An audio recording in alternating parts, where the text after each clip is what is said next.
Hi, welcome to the Silent Avenger channel. If you're enjoying the content, please consider giving it a like and sharing your thoughts in the comments. Let's dive into today's story. My name's David, 42, and up until recently, I thought I had it all: successful career, a beautiful wife, Katie, and a life most people would envy.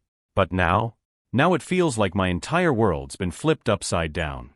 Katie and I met 15 years ago. She was this lively, ambitious woman who could light up any room she walked into. I fell hard and fast, and I thought she felt the same. We built a life together. She worked in interior design, and I ran my own business, a tech consulting firm that's been my baby for over a decade. I've worked hard to give us a good life, the kind where we didn't have to worry about money or the future. For years, things felt perfect. At least, I thought they were. Then, about 6 months ago, I noticed Katie started acting differently. She'd always been outgoing, but now it felt excessive. Late nights at work, a newfound obsession with her appearance, and an unfamiliar coldness in our conversations. I brushed it off at first. People go through phases, right? Maybe she was stressed or needed space. I even tried to step up, planned date nights, surprised her with flowers. But nothing seemed to bring her back. And then came the moment that changed everything. I was heading home early from a business trip, excited to surprise Katie. When I got there, her car wasn't in the driveway. Weird, since she said she'd be working from home that day. I let myself in, and there on the kitchen counter was her phone, buzzing with notifications. I'm not proud of what I did next, but curiosity, or maybe suspicion, got the better of me. I unlocked her phone. She'd always trusted me enough to share the password, and there it was, messages from a guy named Robert. At first, I told myself maybe it was innocent, but then I started reading. The texts were anything but. Plans to meet up, I can't wait to see you again, and this one gutted me, David so clueless. He's busy with work, he'll never know. Robert.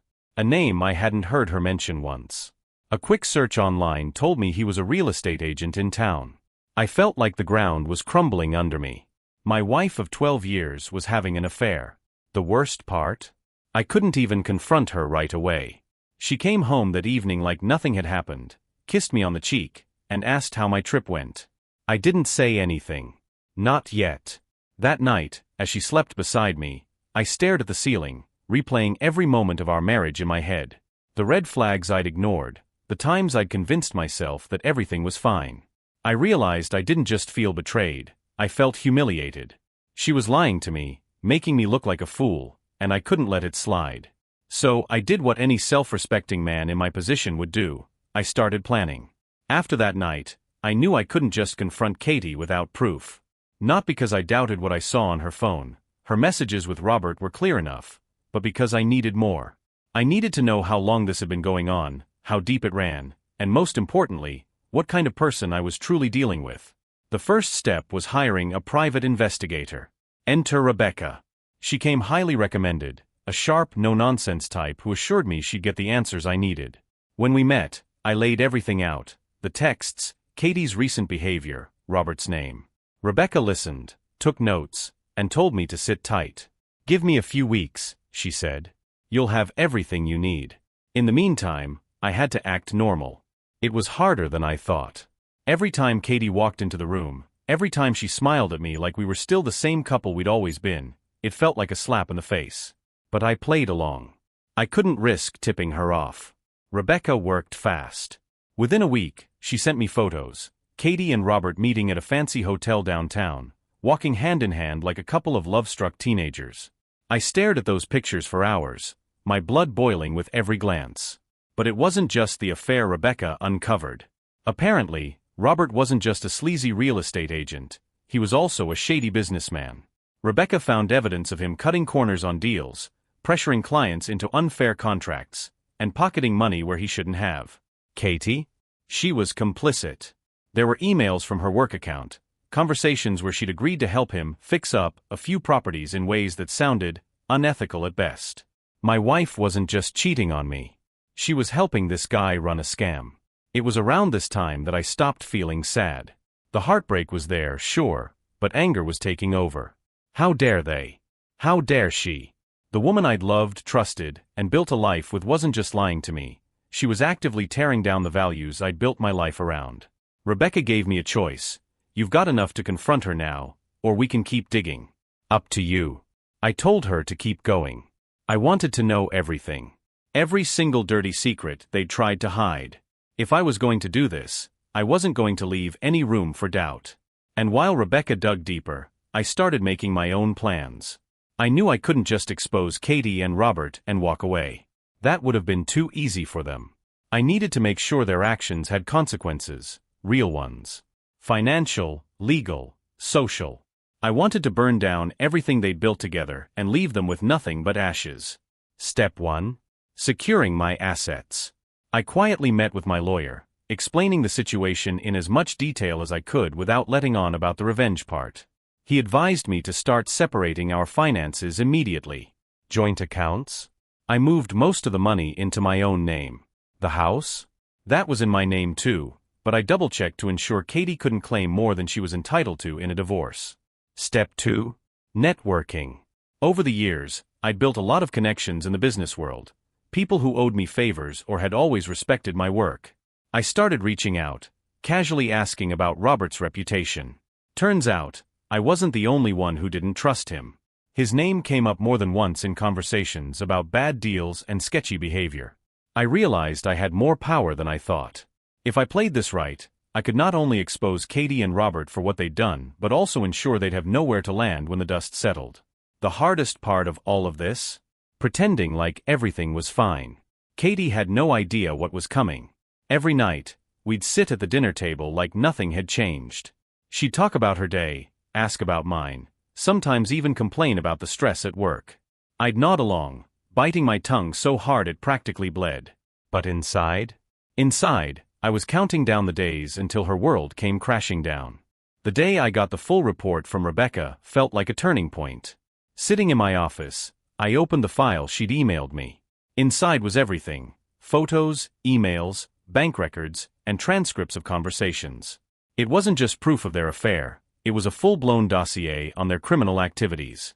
Turns out, Katie and Robert had been working together for over a year. She'd been using her connections in the interior design world to help him inflate property values. They'd fix up homes just enough to hide serious flaws, sell them at premium prices, and split the profits. One email thread even had Katie bragging about how easy it is to trick people when they're desperate for a nice home. I couldn't believe it. The woman I thought I knew, the woman I married, had become a liar, a cheat, and a fraud. And Robert? He was just as slimy as Rebecca had warned. He wasn't just a bad businessman, he was a predator, using his charm to manipulate people into trusting him.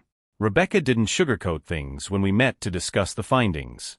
"David," she said, "if you want to go after them, you have everything you need.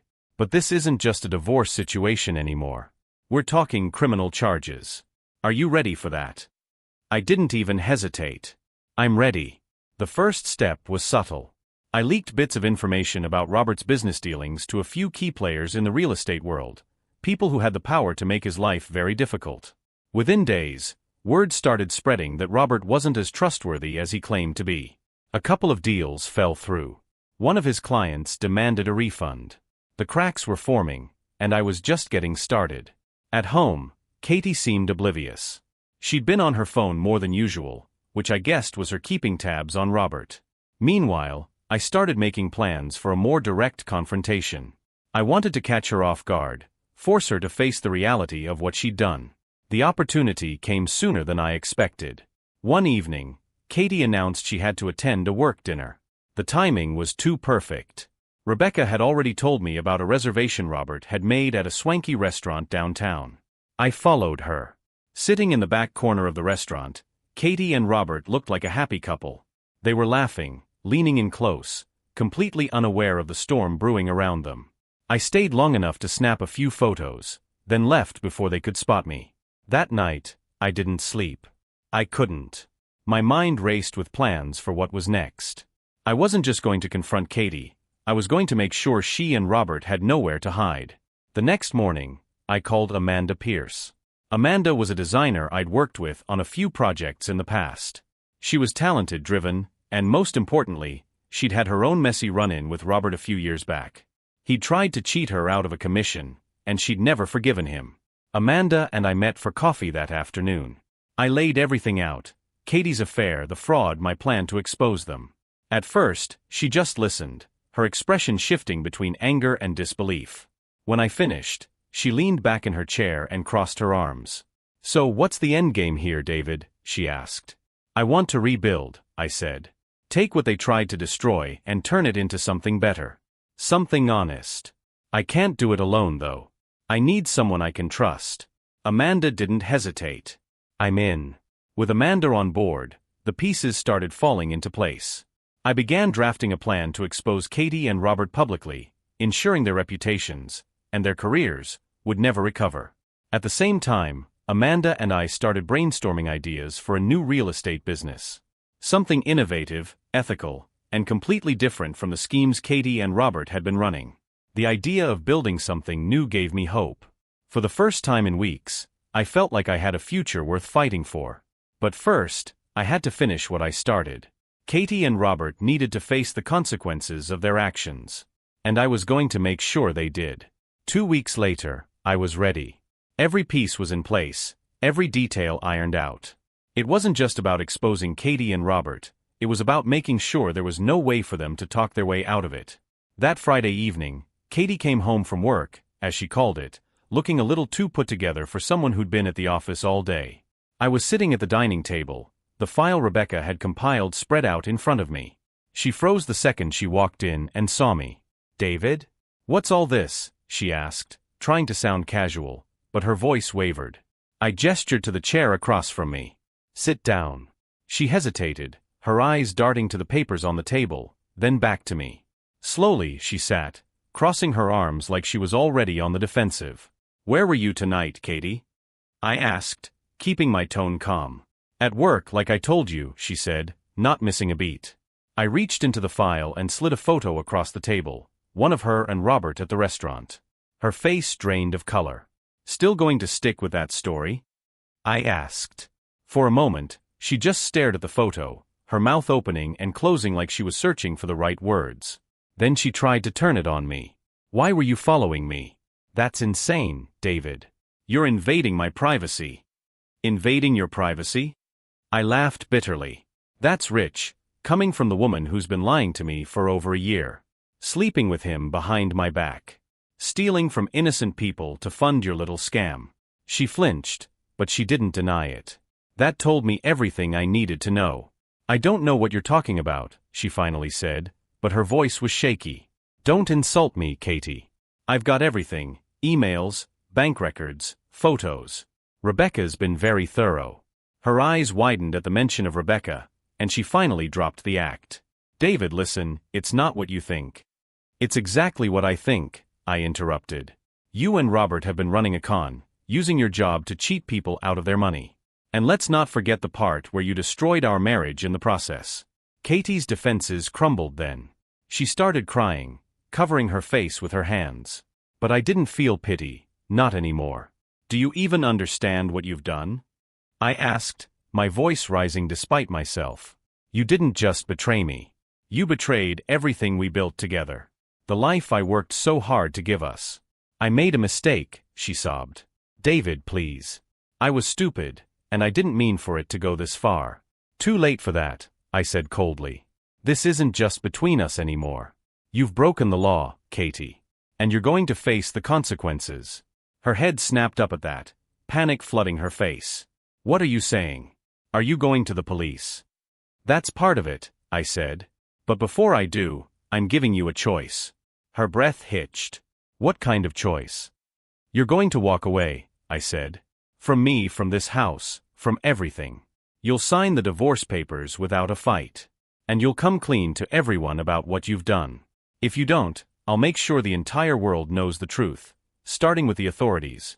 Katie stared at me, her tear-streaked face twisted in disbelief. "You can't do this to me, David." "No, Katie," I said, standing up and leaning over the table. "You did this to yourself." She didn't respond, just sat there sobbing as I left the room. Part of me thought she might try to fight back, but deep down, I knew she wouldn't. She'd gotten so used to me cleaning up her messes, fixing her problems. But this time, she was on her own. As I walked upstairs, I felt a strange sense of relief. For the first time in weeks, I was no longer carrying the weight of her lies.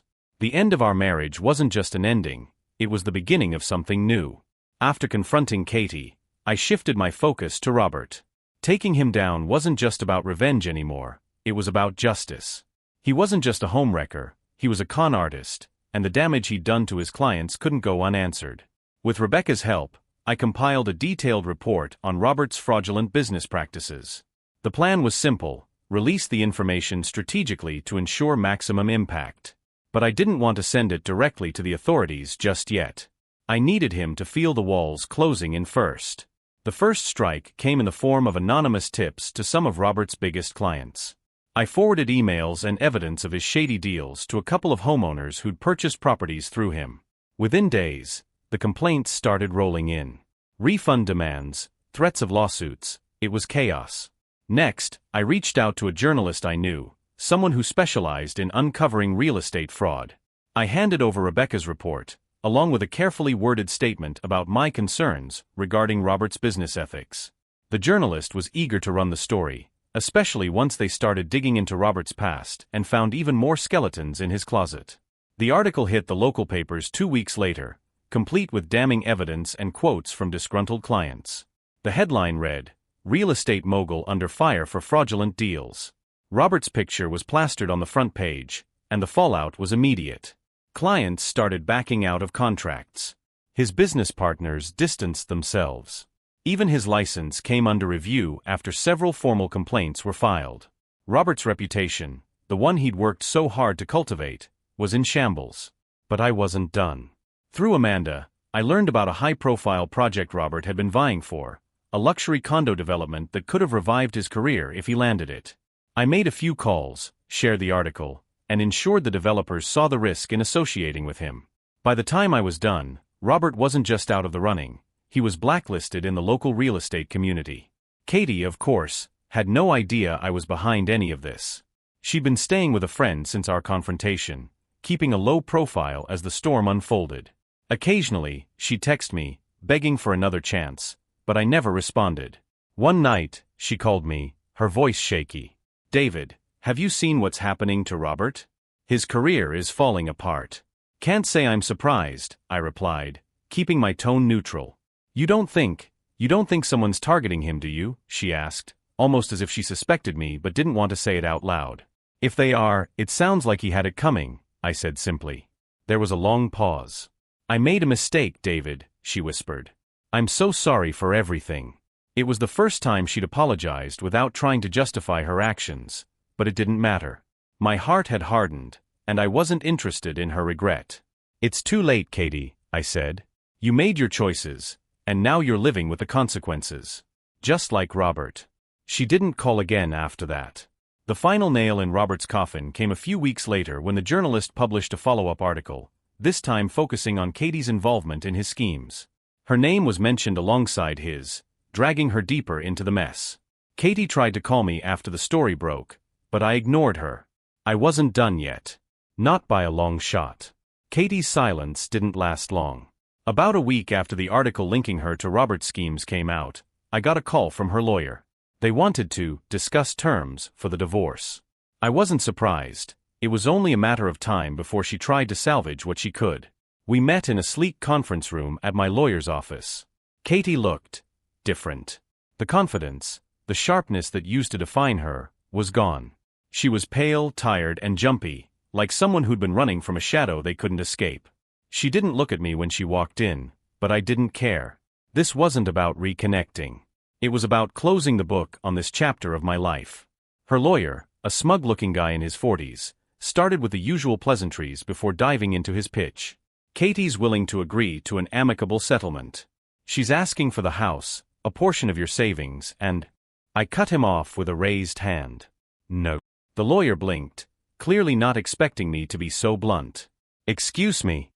I said no, I repeated. "Katie doesn't get to make demands. She committed adultery. She committed fraud. If we take this to court, she'll get nothing but bad press and a ruined reputation." Katie finally looked up, her eyes wide with panic. "David, please.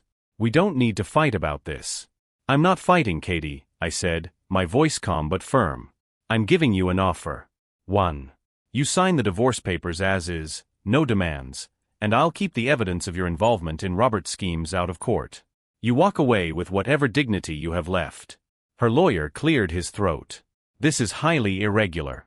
You're welcome to take your chances in court, I said, locking eyes with Katie.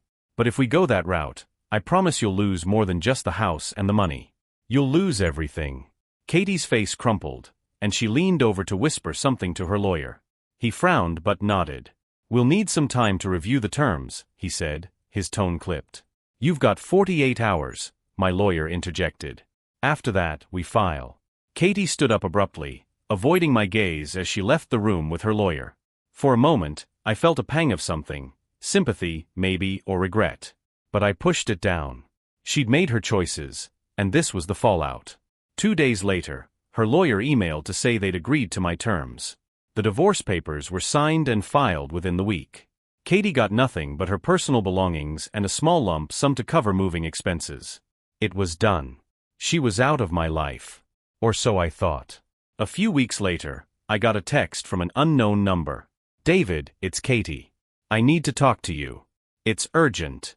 I stared at the message, debating whether to ignore it. Part of me wanted nothing to do with her anymore, but another part was curious. What could she possibly want now? I replied with a single word, why? Her response came quickly, it's about Robert. Please just meet me. Against my better judgment, I agreed. We met at a coffee shop downtown. She looked even worse than before, like someone who hadn't slept in days. What do you want, Katie? I asked as I sat down across from her. She wrung her hands nervously. David, I don't know who else to turn to. Robert, he's threatening me. I raised an eyebrow. Threatening you how? She glanced around like she was afraid someone was watching. He thinks I gave you the information for the article. He's saying if I don't help him, he'll drag me down with him. And why is that my problem? I asked coldly. Her face twisted in desperation. Because you're the only one who can stop him. You're the one who started all this. I leaned back in my chair, studying her. So let me get this straight. You lied to me, cheated on me, stole from people to help this guy, and now you want me to save you from him. She flinched, tears welling up in her eyes. I made a mistake, David. I know I messed up, but I'm scared. He's dangerous. I didn't feel pity for her, but I did see an opportunity. Robert was clearly unraveling, and if he was desperate enough to turn on Katie, it meant the pressure I'd applied was working. Fine, I said finally. I'll help you. But only because I'm not done with him yet. Her relief was palpable, but I didn't care. This wasn't about Katie anymore. It was about finishing what I started. Katie's plea for help wasn't the olive branch she seemed to think it was ammunition. If Robert was desperate enough to start threatening her, then he was closer to his breaking point than I'd realized. I wasn't about to let up now. After our coffee shop meeting, I went straight to Rebecca. We're turning up the heat, I told her. Rebecca leaned back in her chair, a faint smirk on her face. I was hoping you'd say that. What's the plan? I outlined my idea. If Robert was cracking under the pressure, we could use that to push him into making a critical mistake. Rebecca suggested planting bait, something that would force Robert to act rashly and expose more of his illegal dealings. The bait came in the form of an email. I crafted a fake message using an alias, posing as an anonymous whistleblower claiming to have evidence of even more fraud tied to Robert's name. The email hinted that the whistleblower was willing to trade the information in exchange for a hefty payout. Rebecca helped me ensure the email couldn't be traced back to us. We sent it to Robert's business email late on a Friday afternoon, knowing he'd be stewing over it all weekend. Sure enough, by Monday morning, he'd taken the bait.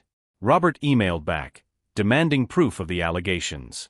We replied with vague details, just enough to make him nervous, while promising to stay quiet if he paid up. It was a bluff, of course, but it worked. By midweek, Robert was scrambling to figure out who was coming after him. Meanwhile, Rebecca continued digging. Through her connections, she managed to get access to more of Robert's financial records, uncovering a series of offshore accounts where he'd been hiding his ill-gotten gains. The evidence was damning. With Rebecca's findings and the tension building around the fake whistleblower, it was only a matter of time before Robert slipped up. The breaking point came when Rebecca intercepted an email he sent to a colleague, instructing them to clean up certain files before an upcoming audit.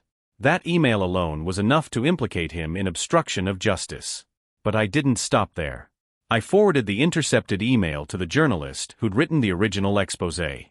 The next day, a follow-up article dropped, revealing even more of Robert's dirty dealings and suggesting he might be under investigation by law enforcement, a detail I may or may not have fabricated to keep him on edge. Katie called me as soon as the article went live. "David, what are you doing?" "He's losing it," she said, her voice panicked. "That's the point," I replied coolly. "You don't understand. He's dangerous," she hissed. I didn't let her guilt me. "Then maybe you should have thought about that before getting involved with him." I hung up before she could respond. That evening, I got a call from an unknown number. It was Robert. "David, we need to talk," he said, his tone clipped and tense. "Do we?" I replied, feigning ignorance. "You think I don't know what you're doing?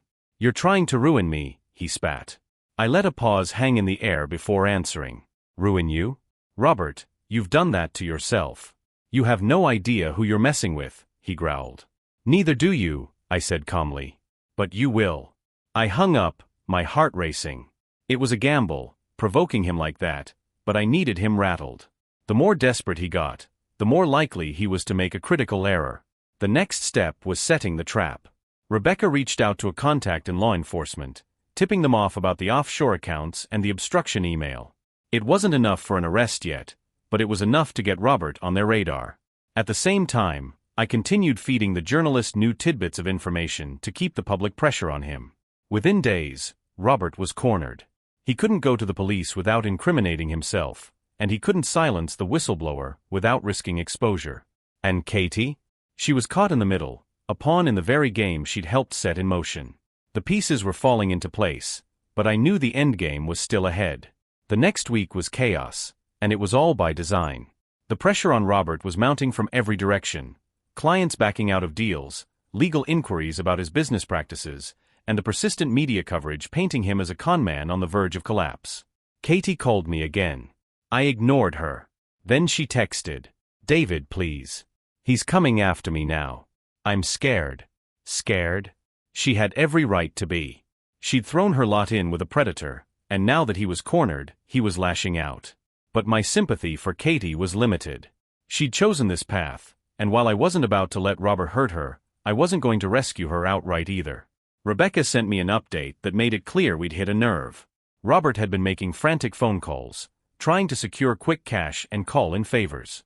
He was trying to cover his tracks, but the web was too tangled now. The offshore accounts, the fraudulent contracts, the obstruction, it was all unraveling faster than he could patch it up.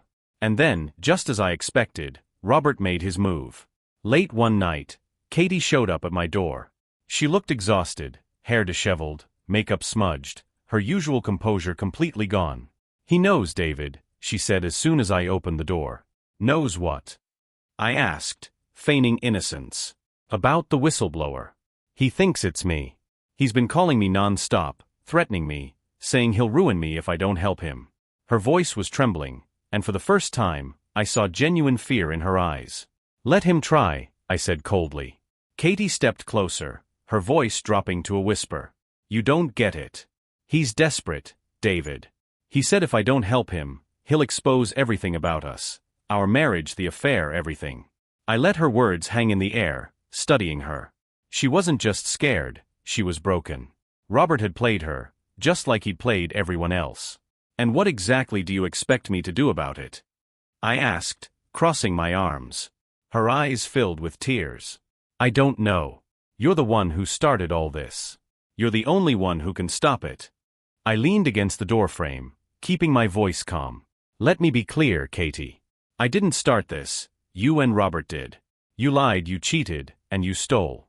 All I've done is make sure the world knows the truth." She looked at me like she couldn't believe what she was hearing. "David, please. He's dangerous. If you don't stop him, he's going to destroy me." That was the moment I made my decision. I wasn't doing this for Katie, I was doing it to finish what I started. Robert needed to be taken down completely, and if Katie's involvement helped me get there, so be it. "Fine," I said after a long pause. "I'll deal with him. But this is the last thing I'll ever do for you, Katie. After this, we're done. You understand. She nodded quickly, relief washing over her face. Thank you, David. Thank you. I didn't respond. I closed the door behind her and went straight to my laptop. Rebecca and I worked late into the night, finalizing the next phase of the plan. The trap was set, but it required precise timing. I reached out to my contact in law enforcement, tipping them off about Robert's plans to fix the situation. They agreed to keep an eye on him, waiting for him to make a move that would justify an arrest. The next day, it happened. Robert showed up at Katie's workplace, causing a scene. He demanded to see her, yelling about how she'd betrayed him and threatening to bring everything crashing down. Security was called, but by the time they arrived, Robert was gone. That was all I needed.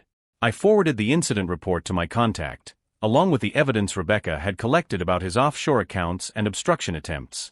2 days later, Robert was arrested. The news broke almost immediately. Local real estate agent arrested for fraud and obstruction of justice. The photo of Robert in handcuffs was splashed across every local news outlet, and the fallout was swift. His remaining clients abandoned him, his business partners cut ties, and his name became synonymous with scandal. Katie called me after the arrest, her voice a mix of relief and guilt. "It's over, isn't it?" she asked. "For Robert, maybe," I replied. "But for you? That depends." "On what?" she asked nervously. "On whether you're ready to take responsibility for your part in all of this," I said. She didn't respond. I hung up, knowing the conversation wasn't over. Not yet. Robert's arrest was the talk of the town, and Katie wasn't spared from the fallout. Her name had been tied to his fraudulent schemes in the press, and the whispers followed her everywhere she went. She tried to lay low, but hiding wasn't an option when her world was crumbling around her. I hadn't heard from her in days until she showed up at my office, unannounced. My assistant buzzed me, sounding unsure. "David, Katie's here. She says it's important." I sighed, debating whether to see her. But curiosity won out. "Send her in." When she walked through the door, I barely recognized her. Gone was the polished, confident woman I'd married. In her place was someone frazzled and desperate, a shadow of the person she once was. "What do you want, Katie?" I asked, not bothering to stand. She sat down across from me, clutching her bag like it was a lifeline. "David, I need your help." I raised an eyebrow. "I think we've already been over this. You made your choices, and now you're dealing with the consequences. What could you possibly want from me now?" Her eyes filled with tears, but I didn't flinch. I wasn't going to let her play the victim again. "I've lost everything," she said, her voice trembling. "My job, my reputation, everything. People look at me like I'm a criminal. I can't even walk into a store without feeling like I'm being judged." "That's what happens when you help a con artist defraud innocent people," I replied coldly. She shook her head. "I wasn't trying to hurt anyone. I was stupid, okay? I believed him when he said it was harmless." "You believed him," I repeated, my voice heavy with disbelief. "You believed him when he told you to cheat on your husband? To lie to your clients? At what point did you stop and think, maybe I'm the problem?" Katie looked down, unable to meet my eyes. "I get it, David," she said quietly. "I screwed up. I've lost you, and I've lost everything I thought I was building with Robert. But I'm trying to make things right." Her words didn't move me. "And what does making things right look like, Katie? Running away and hiding? Hoping people forget?" She hesitated, then pulled out a folder from her bag and placed it on the desk. "This," she said. I opened the folder and skimmed the pages. It was a written confession, detailing her role in Robert's schemes and outlining the ways she'd helped him deceive clients. She'd signed it at the bottom, and there was a notarized statement from a lawyer confirming its authenticity. "I want to turn this over to the authorities," she said, her voice steadier now. "But I need your help to do it. I don't know where to start, and I don't want to make things worse." I leaned back in my chair, studying her. For the first time, she looked sincere. Whether it was guilt, fear, or desperation driving her, I couldn't be sure, but it was a step in the right direction. "Why now?" I asked. "Why not months ago, when you knew this was wrong?" "Because I thought I could get away with it," she admitted. "I thought Robert would handle everything, and I wouldn't have to face the consequences. But now I see what I've done, not just to you but to myself, to the people we hurt. I need to fix it." Her honesty caught me off guard. For a moment, I didn't know what to say. Finally, I nodded. Fine. I'll help you. But not for you, for the people you and Robert screwed over. Relief washed over her face, but I held up a hand to stop her from saying anything. This doesn't mean I forgive you, Katie. It doesn't erase what you've done. I understand, she said softly. I called Rebecca and explained the situation. She agreed to help Katie navigate the legal process, ensuring her confession was submitted to the right authorities. Katie left my office with Rebecca, looking more determined than I'd seen her in months. Later that evening, Rebecca called me with an update. She did it, Rebecca said. Turned in the confession. The DA's office is reviewing it now. It's going to get messy for her, but she seemed ready for it. Good, I replied. It's about time she faced the music. For the first time since this nightmare began, I felt a sense of closure. Katie's confession wouldn't undo the damage, but it was a start. She was finally taking responsibility, and Robert was facing the consequences of his actions. But my journey wasn't over yet. There was still one thing left to do: rebuild. With Robert behind bars and Katie facing her reckoning, the storm began to settle. For the first time in months, I could think beyond betrayal and revenge. It was time to rebuild, not just my life, but something bigger, something meaningful. Amanda and I had been working quietly on our new real estate venture. She'd been invaluable, not only for her design expertise but also for her drive and vision. Together, we created a concept for a real estate business focused on transparency, ethics, and client-first practices. It was everything Robert and Katie's schemes weren't. We launched quietly, announcing the venture to a few key players in the industry. Amanda's reputation and my business acumen quickly attracted interest. Clients, tired of predatory practices in the market, saw us as a breath of fresh air. At the same time, I put effort into repairing my personal life. Friends and family who had distanced themselves during the chaos started coming back around. I explained as much as I could without airing too much of my dirty laundry. Through it all, I stayed focused on my son Connor. He'd been my anchor, the one constant in all of this. I made it a point to spend more time with him, trips to the park, movie nights, and even sitting down to help with his homework. If there was one thing I wouldn't let Katie's betrayal take from me, it was being a good father. Katie and I communicated only when necessary, mostly through lawyers. I'd kept my promise to help her with her confession, but I made it clear that we were done. She moved out of the city shortly after, leaving behind a trail of whispers and burned bridges. As for Robert, his trial was set for the following year, and by all accounts, the evidence against him was airtight. One night, after a long day at work, I sat on the porch with a glass of whiskey. The stars were out, and the air was cool. For the first time in months, I felt something I hadn't in a long time: peace. The journey wasn't over, but the hardest part was behind me. Amanda and I officially opened the doors of our new real estate firm, Integrity Properties, a name Amanda chose to reflect our mission. From day one, the response was overwhelming. Former clients of Robert's, eager for a trustworthy alternative, reached out. It felt like a fresh start, not just for me, but for the industry we were stepping into. Amanda and I worked seamlessly together. Her creative vision and my business strategy balanced perfectly. Beyond work, I found in her a kindred spirit, someone who understood betrayal but chose to channel that pain into building something better. One evening, after a long meeting, Amanda stayed behind. "You know," she said, smiling, "this feels good. Like we're actually making a difference." I nodded, looking around the office we'd built together. "It does. And it's just the beginning." It wasn't just business anymore, it was purpose. Life was finally finding its rhythm again, but Connor had been quiet lately. One evening, as I tucked him into bed, he looked at me with serious eyes. "Dad, why doesn't Mom come around anymore?" The question hit me like a brick. I tried to shield him from the chaos, but kids always pick up more than we realize. "She's taking some time to figure things out," I said carefully. "But you and we're going to be okay. I promise." "Do you still love her?" he asked softly. I paused, choosing my words. "I'll always care about her because she's your mom. But sometimes, people change, and it's better for everyone if they're apart." He nodded, seeming to accept it, and snuggled under the covers. "Okay, Dad." As I left his room, I realized rebuilding wasn't just about my career or reputation. It was about giving Connor a future he could trust. The weeks passed, and integrity properties gained traction. We landed our first big project, a restoration of an old neighborhood block. It was a chance to prove ourselves on a larger scale, and Amanda and I poured everything into it.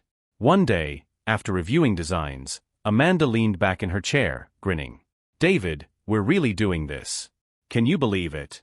I smiled, feeling a rare sense of pride. It's starting to feel real. That night, as I locked up the office, I realized how far I'd come. The anger and bitterness that had consumed me were fading, replaced by something else, hope. For the first time, I wasn't just surviving, I was building something new. Out of the blue, I received a letter from Katie. It was handwritten, rare for her, and arrived in a simple envelope with no return address. I hesitated before opening it, unsure if I even wanted to read what she had to say. Inside, the letter was brief. "David, I don't expect forgiveness, and I know I don't deserve it. I wanted to thank you for pushing me to face the consequences of my actions. It's been humbling and painful, but necessary. I've started rebuilding my life, slowly. I hope one day, you and Connor can look at me without anger or disappointment. Until then, I'll keep working to be better. Take care of him, and yourself. Katie." I read it twice before folding it back into the envelope. The words didn't erase the damage she'd done, but they gave me something I hadn't realized I'd needed: closure. I set the letter aside, knowing I wouldn't reply, but feeling oddly lighter. A year after the chaos began, I stood in the middle of a bustling project site. The block we'd been restoring was coming to life, families moving into homes we'd poured our hearts into, businesses opening their doors with excitement. Amanda stood beside me, her smile mirroring my own. "We did it," she said softly. "We did," I replied, taking in the scene. Connor ran up moments later, holding a balloon from one of the local shops. "Dad, can we get ice cream?" I laughed, ruffling his hair. "You read my mind, kiddo." As we walked down the vibrant street, I felt something I hadn't in years: contentment. The betrayal, the anger, the pain, they were part of my story, but they no longer defined it. I had rebuilt my life, and in the process, I discovered something even better: purpose, trust, and a future worth looking forward to. And as Amanda and Connor laughed beside me, I knew one thing for sure: this was only the beginning of my new chapter.